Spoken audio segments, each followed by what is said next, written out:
Malgudi days की एक हिंदी कहानी। 45 रुपये महीने। शांता कक्षा में और अधिक ठहर नहीं पा रही थी। उसने मिट्टी के खिलौने, संगीत, ड्रिल, अक्षर और संख्याओं के काम पूरे कर लिए थे और अब रंगीन कागज काट रही थी। यह उसे तब तक करना था जब तक घंटी न बज जाती और टीचर कह न देती, अब तुम लोग घर जा सकते हो, या अब कैंचियां रख दो और अक्षरों का अभ्यास करो। शांता समय क्या हुआ है यह जानने के लिए परेशान थी। उसने बगल में बैठी सहेली से पूछा, 5 बज गए क्या? शायद, सहेली ने जवाब दिया, या 6 बजे हैं, यह तो नहीं लगता। सहेली बोली, क्योंकि 6 बजे रात हो जाती है।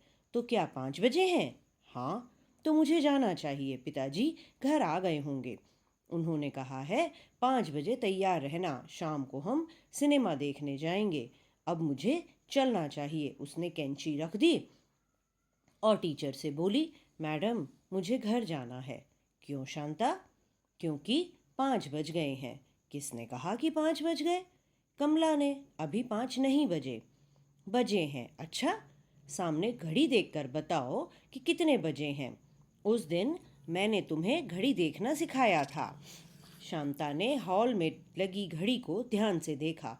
उस पर लिखे अंक धीरे धीरे पढ़ने की कोशिश की और कहा, 9 बजे हैं। टीचर ने दूसरी लड़कियों को बुलाया और पूछा, कौन बताएगा कि घड़ी में क्या बजा है? कईयों ने शांता की तरह यही कहा कि 9 बजे हैं। इस पर टीचर ने कहा, तुम सिर्फ घड़ी की बड़ी सुई देख रही हो, छोटी को भी देखो, वह कहाँ है? 2:30 पर है। तो समय क्या हुआ?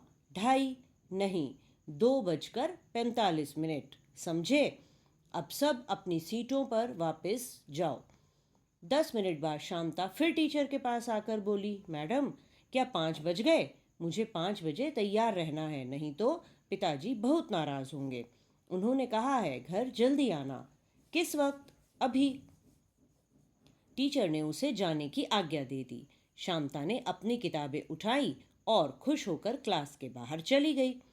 घर पहुंचकर किताबें जमीन पर फेंकी और चिल्लाई, माँ माँ पड़ोस के घर से दौड़कर आई, जहां वह गप्पे मारने चली गई थी।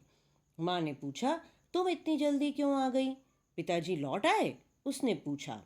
वह कुछ खाने पीने को तैयार न हुई और पहले कपड़े बदलने की जिद करने लगी। माँ ने ट्रंक खोलकर कपड़े निकाले तो शांता ने बहुत महीन कपड़े की फ्रॉक पसंद की, जबकि माँ उसे लंबी स्कर्ट और मोटा कोट पहनाना चाहती थी। फिर शांता ने अपने डिब्बे में से, जिसमें वह रबड़, पेंसिल, रंग वगैरह रखती थी, एक बहुत चमकीला रिबन निकाला। इस पर माँ बेटी में गर्मा गर्म बहस हो गई कि यह रिबन इस ड्रेस पर अच्छा लगता है या नहीं। लेकिन अंत में माँ को बेटी की बात माननी पड़ी। शांता ने अपनी पसंद की गुलाबी फ्रॉक पहनी, देर तक बाल काढ़े और मिगटेल चुटिया में हरे रंग का रिबन लगाकर खड़ी हुई। फिर चेहरे पर पाउडर लगाया और माथे पर लाल बिंदी चिपकाई। फिर बोली, पिताजी कहेंगे कितनी अच्छी लड़की है कि वक्त पर तैयार हो गई। तुम भी हो चलोगी माँ? आज नहीं। शांता घर के दरवाजे पर खड़ी हो गई। माँ ने कहा, पिताजी तो 5 बजे के बाद ही आएंगे, अभी तो 4 ही बजे हैं। धूप में खड़ी मत हो। सूरज घर के पीछे छिपने लगा था और शांता जानती थी कि अब अंधेरा हो जाएगा। शांता माँ के पास जाकर पूछने लगी, पिताजी अभी तक क्यों नहीं आए? मुझे क्या पता, शायद ऑफिस में काम आ गया होगा। शांता ने चेहरा बनाया, मुझे ऑफिस के लोग पसंद नहीं हैं, वे अच्छे नहीं होते। वह फिर दरवाजे पर चली गई और इंतजार करने लगी। माँ भीतर से चिल्लाई, शांता घर में रहो, अंधेरा होने वाला है, वहां मत खड़ी हो। लेकिन शांता भीतर नहीं गई, गेट पर ही खड़ी रही। तभी उसे एक विचार आया, वह ऑफिस ही पहुंच जाए और पिताजी के सामने पिताजी को लेकर सिनेमा देखने चली जाए। लेकिन उसे पता नहीं था कि ऑफिस कहाँ है। वह रोज देखती थी कि पिताजी सड़क पर आगे की गली से मुड़ जाते हैं। वहां पहुंचकर शायद ऑफिस अपने आप आ जाता होगा। उसने पीछे मुड़कर देखा कि माँ तो नहीं खड़ी है और फिर सड़क पर चल पड़ी। झुटपुटा हो रहा था। हर चीज़ बहुत बड़ी दिख रही थी। घरों की दीवारें बहुत ऊंची लग रही थीं और अगल बगल चलती साइकिलें और गाड़ियां एक दूसरे पर गिरती लग रही थीं। वह सड़क के किनारे किनारे चलती रही। रोशनियां जलने लगीं और लोगों की छायाएं दिखने लगीं। शांता दो मोड़ मुड़ चुकी थी और समझ नहीं पा रही थी कि वह कहाँ है। वह सड़क के किनारे बैठकर नाखून दांत से काटने लगी। सोच रही थी घर कैसे पहुंचेगी।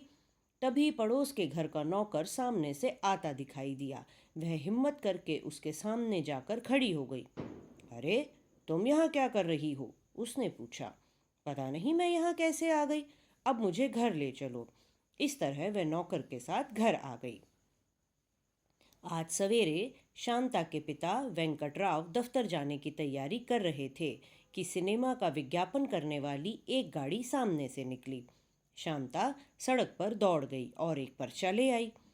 उसे पिताजी को देकर कहने लगी, आज मुझे यह पिक्चर दिखाने ले चलो। सवाल सुनकर वह चुप हो गए। उनका यह बच्चा जिंदगी के खेलकूद और खुशियों से कितना महरूम है। आज तक वे शांता को 2 ही दफ़ा पिक्चर दिखाने ले गए थे। पड़ोसी घरों के बच्चे जहां गुड्डे गुड़ियों और खिलौनों से खेलते रहते थे और हमेशा घूमते फिरते थे, उनकी बच्ची इस घर में बिल्कुल अकेली खेल कूद के बिना पल रही थी। उन्हें अपने दफ्तर पर गुस्सा आने लगा। 40 रुपये महीने में जैसे उन्होंने इसे खरीद ही लिया था। वे अपनी पत्नी और बच्ची की जिंदगी के लिए अपने को कोसने लगे। लेकिन पत्नी तो बड़ी थी और पड़ोस की औरतों के साथ गपशप कर सकती थी। लेकिन यह बेचारी लड़की क्या करती? उसकी जिंदगी तो बिल्कुल खाली और हंसी खेल से वंचित थी। उसे रोज दफ्तर में 7 और कभी कभी 8 बजे तक काम करना पड़ता था और जब वह घर आते तो बच्ची सो चुकी होती थी। अक्सर इतवार को भी उसे दफ्तर बुला लेते थे। वे क्यों यह सोचते थे कि उसकी कोई अपनी जिंदगी नहीं है। उसे कभी इतना भी समय नहीं मिलता था कि बच्ची को पार्क में घुमाने या सिनेमा दिखाने ले जाए। अब वह दफ्तर वालों को दिखा देगा कि वह उनका खिलौना नहीं है। ज़रूरत पड़ी तो वह मैनेजर से भी लड़ पड़ेगा। यह निश्चय करके वह बोला, आज शाम को तुम्हें लेकर सिनेमा देखने चलेंगे। 5 बजे तैयार रहना। सचमुच? माँ, आज पिताजी शाम को सिनेमा दिखाने ले जाएंगे। माँ किचन से बाहर आई और हंसकर पति से कहने लगी, बच्चे से झूठे वादे मत किया करो। वेंकटराव ने आंखें तरेर कर उसे कहा, बकवास मत करो। तुम्हारा ख्याल है तुम ही अपने वादे पूरे करती हो। फिर शांता से कहा, 5 बजे तैयार रहना, मैं तुम्हें ज़रूर ले जाऊंगा। अगर तैयार न मिली तो मैं गुस्सा करूंगा। निश्चय करके वह दफ्तर गया। दिन भर काम करेगा और 5 बजे उठ जाएगा। अगर ये लोग पहली जैसी हरकतें करेंगे तो वह सीधे बॉस के पास चला जाएगा और कहेगा, मैं इस्तीफ़ा दे रहा हूँ। इसके लिए आपके इन कागज़ों से ज़्यादा ज़रूरी मेरी बच्ची की खुशी है। दिन भर उसकी मेज पर कागज़ों के ढेर आते जाते रहे। वह उन्हें पढ़ता, दस्तखत करता और त्रुटियां निकालता। फिर उसके किए संशोधनों में कमियां निकाली जाती, डांट पड़ती, अपमान किया जाता। दोपहर बाद उसे कॉफ़ी पीने का सिर्फ 5 मिनट का समय मिलता। जब दफ्तर की घड़ी ने 5 बजाए और कर्मचारी घर जाने लगे, वह मैनेजर के पास जाकर बोला, सर, मैं घर जाऊं? मैनेजर ने सिर उठाया और बोला, तुम? अकाउंट और कैश डिपार्टमेंट 5 बजे बंद हो गए। यह कैसे संभव था? तुम कैसे जा सकते हो? मुझे कुछ ज़रूरी काम है सर। यह कहते हुए वह मन ही मन इस्तीफे के लिए दिए जाने वाले शब्दों को दोहराने लगा। यह मेरा इस्तीफा है सर। मन की आंखों से उसने देखा कि शांता तैयार होकर दरवाजे पर खड़ी है और इंतज़ार कर रही है। दफ्तर के काम से ज़्यादा ज़रूरी कोई काम नहीं है। जाकर अपनी सीट पर बैठो और काम करो। जानते हो मैं कितने घंटे काम करता हूँ? मैनेजर ने कहा। मैनेजर दफ्तर खुलने से 3 घंटे पहले आता था और बंद होने के 3 घंटे बाद जाता था। क्लर्क लोग आपस में उसके लिए कहते थे कि इसकी बीवी इसे घर पर जूते लगाती होगी, इसीलिए इस बुढ़े उल्लू को दफ्तर ज़्यादा अच्छा लगता है।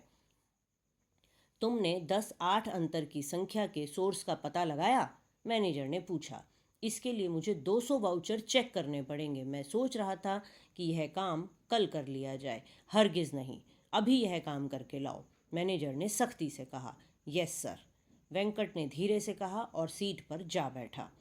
घड़ी ने 5:30 बजाए। इतने सारे वाउचर देखने में पूरे 2 घंटे लगने थे। दफ्तर के सभी लोग जा चुके थे, सिर्फ वह और उसके डिपार्टमेंट का एक क्लर्क काम कर रहे थे और मैनेजर साहब थे। वेंकट क्रोध में था। उसने निश्चय कर लिया कि वह गुलाम नहीं था कि 40 रुपल्ली पर दिन रात खटता रहे। इतना रुपया तो वह आसानी से कमा सकता था, और न भी कमा सके तो भी भूखे मर जाना इससे ज़्यादा अच्छा होता। उसने एक कागज़ उठाया और लिखना शुरू किया। यह मेरा इस्तीफ़ा है। अगर आप लोग सोचते हैं कि 40 रुपए में आपने मेरा शरीर और आत्मा सब खरीद लिए हैं तो आप गलती पर हैं। मैं सोचता हूँ कि मैं और मेरे परिवार के लिए इन 40 रुपयों पर आप सालों साल से मुझसे दिन रात गुलामी करवा रहे हैं। इससे तो भूखे रहकर मर जाना कहीं अच्छा है। आप तो मुझे इंक्रीमेंट भी देना नहीं चाहते। आप लोग खुद को तो बड़े बड़े इंक्रीमेंट हर साल देते रहते हैं, लेकिन क्या कभी हम लोगों का भी ख्याल रखते हैं? जो हो, अब मुझे आपकी नौकरी में रुचि नहीं है और मैं इस्तीफ़ा दे रहा हूँ। अगर मैं और मेरे परिवार के लोग भूखे रहकर मर गए तो हमारे भूत आप लोगों पर जिंदगी भर मंडराते रहेंगे।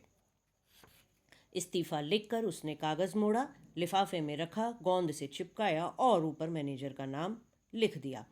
फिर सीट से उठा और मैनेजर के सामने जाकर खड़ा हो गया। मैनेजर ने लिफाफा उसके हाथ से ले लिया और सामने पैड पर रख लिया। वेंकटराव, वह बोला, मैं तुम्हें एक खुशी का समाचार दे रहा हूँ।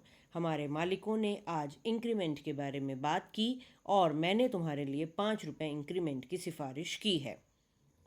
अभी ऑर्डर नहीं निकला है, इसलिए तुम यह बात अपने तक ही रखना। यह सुनते ही वेंकटराव ने हाथ आगे बढ़ाकर मेज पर रखा लिफाफा उठा लिया और उसे अपनी जेब में रख लिया। क्या है यह खत? सर, मैंने कैजुअल लीव के लिए अर्जी लिखी थी, लेकिन अब तुम्हें अगले 15 दिन तक कोई भी छुट्टी नहीं मिल सकती। जी सर, मैं समझता हूँ, इसलिए मैं अर्जी वापस ले रहा हूँ सर। ठीक है, अच्छा, वह गलती पकड़ में आई? मैं ध्यान से वाउचर देख रहा हूँ, घंटे भर में गलती पकड़ लूँगा। वह 9 बजे घर पहुँचा। शांता सो चुकी थी। उसकी माँ ने कहा, उसने अपनी फ्रॉक भी नहीं बदली। कहती रही, पता नहीं तुम कब आ जाओ और सिनेमा देखने चले। खाना भी नहीं खाया और लेटी भी नहीं कि कहीं फ्रॉक गुड़ी मुड़ी ना हो जाए। बच्ची को गुलाबी फ्रॉक पहने, बाल काढ़े, पाउडर लगाए सोते देख वेंकटराव का मन विचलित हो उठा। मैं इसे रात के शो में क्यों न ले जाऊं? यह सोचकर उसने उसे छू कर कहा, शांता, शांता। शांता ने पैर हिलाए और परेशानी से इधर उधर होकर फिर सो गई। माँ ने फुसफुसाकर कहा, जगाओ मत, और थपथपाकर फिर सुला दिया। वेंकटराव बच्ची को एक क्षण देखता रहा, फिर बोला, पता नहीं अब इसे रात का शो भी दिखाने ले जा पाऊंगा या नहीं। मुझे इंक्रीमेंट दिया जा रहा है। यह थी कहानी 45 रुपये महीने, जो R.K. नारायण जी के द्वारा लिखी गई मालगुडी डेज की कहानियों में से एक थी। आशा है कि यह कहानी आपको पसंद आई होगी।